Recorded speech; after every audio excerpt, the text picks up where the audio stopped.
सलीब का पैगाम हलाक होने वालों के नजदीक तो बेवकूफी है, मगर हम नजात पाने वालों के नजदीक खुदा की कुदरत। आज भी इस दुनिया में यीशु मसीह की तस्लीब व क़यामत के बहुत से मुनकरीन मौजूद हैं जो इनकार करते हैं, जो नहीं मानते कि यीशु मसीह को मसलूब किया गया, वो उनकी मौत वाक़या हुई सलीब पर और वो तीसरे दिन मुर्दों में से जी उठे। बल्कि बहुत से मसीह की तस्लीब व क़यामत के मुनकरीन की ये कोशिश रही कि इस सच्चाई को झूठ और अफसाना के तौर पर बयान किया जाए।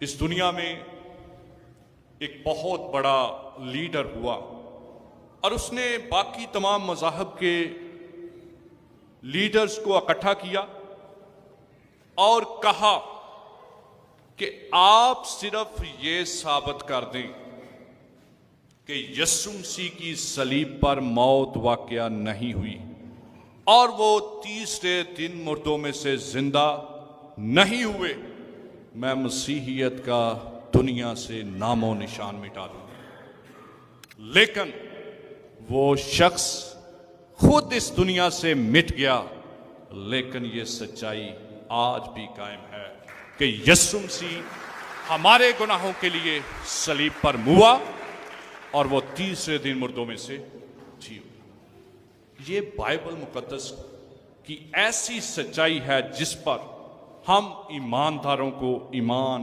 रखना बड़ा जरूरी है, चाहे दुनिया के लोग माने या ना माने। हमारे यीशु मसीह को कोई फर्क नहीं पड़ता। एक ईमानदार का इस बात पर, इस सच्चाई पर पुख्ता ईमान होना चाहिए कि यीशु मसीह सलीब पर हमारे गुनाहों के लिए मर गया, वो दफन हुआ और वो तीसरे दिन मुर्दों में से जी उठा। अबलीस की हद्दल मुकान कोशिश रही कि वो यीशु मसीह को सलीब तक ना पहुंचने दे।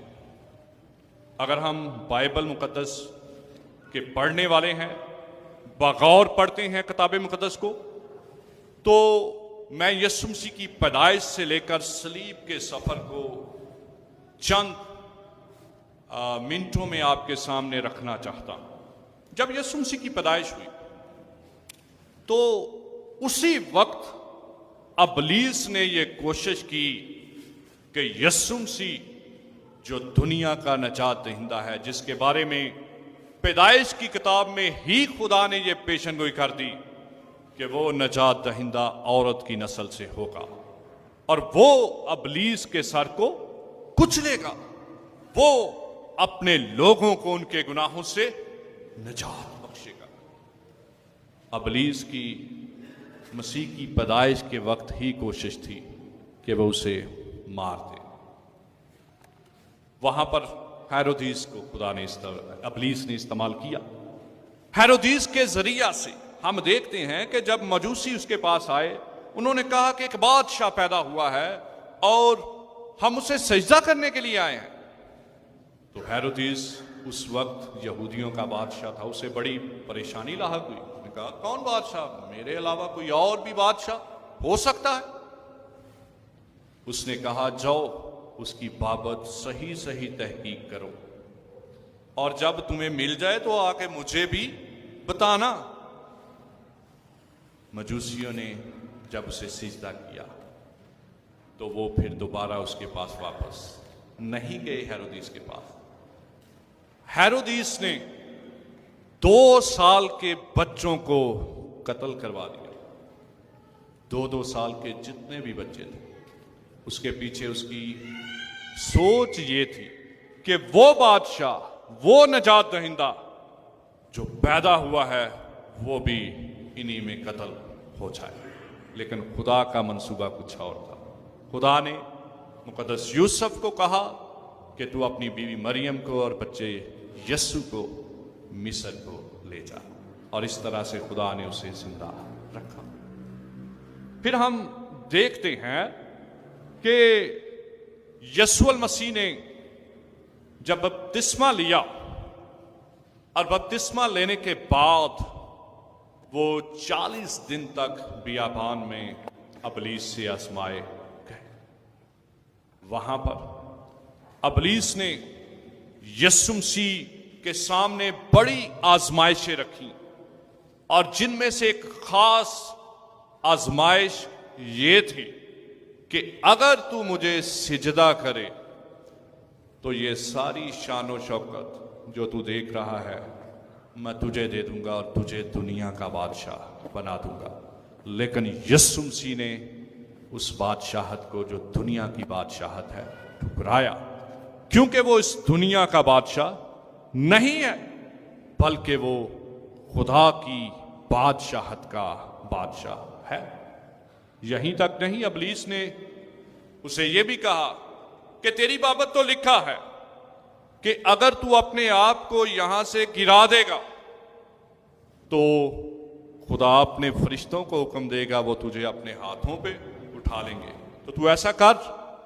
लेकिन यीशु मसीह ने कहा किताब मुकद्दस में यह भी लिखा है कि तू खुदावंद अपने खुदा की आजमाइश ना कर। यानी कि अबलीस की हद्दल मकान कोशिश थी कि यीशु मसीह सलीब तक ना पहुंच सके, रास्ते में रुकावटें हायल करता रहा। लेकिन यीशु मसीह ने उस मिशन को, उस काम को जो बाप ने उसके सपुर्द लगाया, बड़ी वफादारी से, बड़ी ईमानदारी से पाया, तकमील तक पहुंचाया और अपनी जान सलीब पर देकर तमाम बनीनो इंसान के गुनाहों के लिए कफारा दिया। हम देखते हैं जब हम यूहन्ना की इंजील का मुताला करते हैं तो वहां पर अबलीस ने फरीसियों को इस्तेमाल किया। जब हम यूहन्ना की इंजील का 8वां बाब और 10वां बाब पढ़ते हैं तो 2 बार फरीसियों ने यीशु मसीह को संसार करने की कोशिश की, पत्थर मार मार कर हलाक करने की कोशिश की। लेकिन किताब मुकद्दस में लिखा है कि यीशु छिपकर हैकल से निकल गया, क्योंकि यीशु मसीह ने सलीब पर अपनी जान देकर बनी नो इंसान के गुनाहों का कफारा देना था। फिर हम देखते हैं कि जब यीशु मसीह बिल्कुल सलीबी सफर के करीब पहुंच गए, जब वो यरूशलेम में दाखिल होने वाले थे, उससे थोड़ा वक्त पहले यीशु मसीह ने फरमाया कि जरूर है कि इब्ने आदम दुख उठाए और वो मसलूब किया जाए और वो गैर कौमों के हवाले किया जाए और वो तीसरे दिन मुर्दों में से जी उठे। वहां पर अबलीस ने पतरस को इस्तेमाल किया, जो बड़ा करीबी शागिर्द था। आप इस बयान को मत्ती की अंजील उसके 16वें बाब की 21वीं से 23वीं आयत में पढ़ सकते हैं। वहां पर मुकद्दस पतरस रसूल ने कहा कि नहीं नहीं खुदावंद, मैं ऐसा नहीं होने दूंगा। यीशु मसीह ने कहा ऐ शैतान दूर हो। यीशु मसीह को अपने उस करीबी शागिर्द को भी जो है ये कहना पड़ा कि ऐ शैतान दूर हो, क्योंकि वो मसीह की मसलूबियत में रुकावट का बायस बन रहा था। यहीं तक नहीं, आगे चलकर हम देखते हैं कि जब यीशु मसीह सलीब पर चढ़ गए, कफारा दे रहे हैं, वो उस कफारे की तकमील तक पहुंच रहे हैं, तो उस डाकू ने जो बाएं तरफ वाला था उसने कहा अगर तू खुदा का बेटा है तो सलीब से क्या कर, नीचे उतरा और हमें भी बचा। अगर हम इस बात को बगौर देखें तो अबलीस ने उस डाकू के जरिया से यीशु मसीह को इमोशनल ब्लैकमेल करने की कोशिश की, जज्बाती करने की कोशिश की, और वहां पर उसके ये अल्फाज कि अगर तू खुदा का बेटा है, चैलेंज कर रहे हैं यीशु मसीह को। यीशु मसीह खुदा का बेटा था, वो है, वो कह रहे हैं अगर तू खुदा का बेटा है तो खुद भी सलीब से नीचे उतर और हमें भी क्या कर, बचा। लेकिन यीशु मसीह अबलीस की बातों में उस वक्त भी उसने ध्यान नहीं दिया। इमोशनल तौर पर यीशु मसीह स्ट्रांग रहे, जज्बाती नहीं हुए कि जज्बाती होकर मैं सलीब से नीचे उतर आऊं और इसे कहूं मुझ पर अब ईमान ले आ। नो, यीशु मसीह का ध्यान उस कामल कफारे की तरफ था, उस मिशन की तरफ था जो उसके बाप ने उसे सौंपा था कि पूरी दुनिया के लिए वो अपनी जान का कफारा थे। यहीं तक नहीं, हम देखते हैं कि सलीब के पास से जब वो लोग जो वहां पर मौजूद थे और गुजर रहे थे, खास तौर पर सरदार काहन जो वहां पर मौजूद थे, जो फक्की और फरीसी वहां पर मौजूद थे, मरकस की अंजील में यह बयान हमें 15वें बाब में मिलता है कि उन्होंने भी यीशु मसीह को लान तान किया और यहां तक कहा कि अभी तू नीचे उतरा, हम ईमान ले आएंगे तुझ पर, तू अभी सलीब से नीचे उतरा, अगर तू वाकई खुदा का बेटा है तो सलीब से नीचे उतरा, हम ईमान ले आएंगे तुझ पर। लेकिन यीशु मसीह ने उनकी बातों पे ध्यान नहीं दिया, क्योंकि सलीब का पैगाम हलाक होने वालों के नजदीक तो बेवकूफी है, मगर हम नजात पाने वालों के नजदीक खुदा की कुदरत है। इस खुदा की कुदरत को जानना, समझना और इस पर ईमान रखना नहायत ही जरूरी है। और इस बात को याद रखें, चाहे दुनिया के लोग मसीह की तस्लीम और क़यामत को माने या ना माने, हम ईमानदार मसीहियों का इस बात पर पुख्ता ईमान होना चाहिए कि यीशु मसीह मेरे गुनाहों के लिए सलीब पर मर गया, उसने अपनी जान दी और उसे दफन किया गया और वो तीसरे दिन मुर्दों में से जी उठा। उसने हमें हमारी निजात की तकमील तक पहुंचाया। उस निजात के काम को जो खुदा बाप ने अपने बेटे यीशु मसीह के जिम्मे लगाया था, मुकम्मल किया और सलीब पर फरमाया कि तमाम हुआ। मुकम्मल किया उसने कोई भी उसने कमी नहीं रहने दी कफारे के काम में।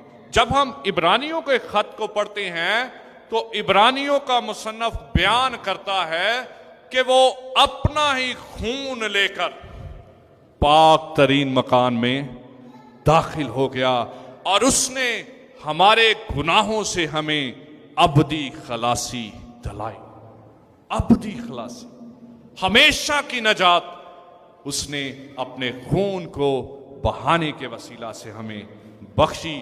और हम देखते हैं यसाया यीशु मसीह की पैदाइश से तकरीबन 700 साल पहले ये पेशनगोई कर रहा है कि वो हमारी ही सलामती के लिए उस पर सियासत की गई और वो हमारी खताओं के लिए घायल किया गया और उसी के मार खाने से हमने शिफा पाई।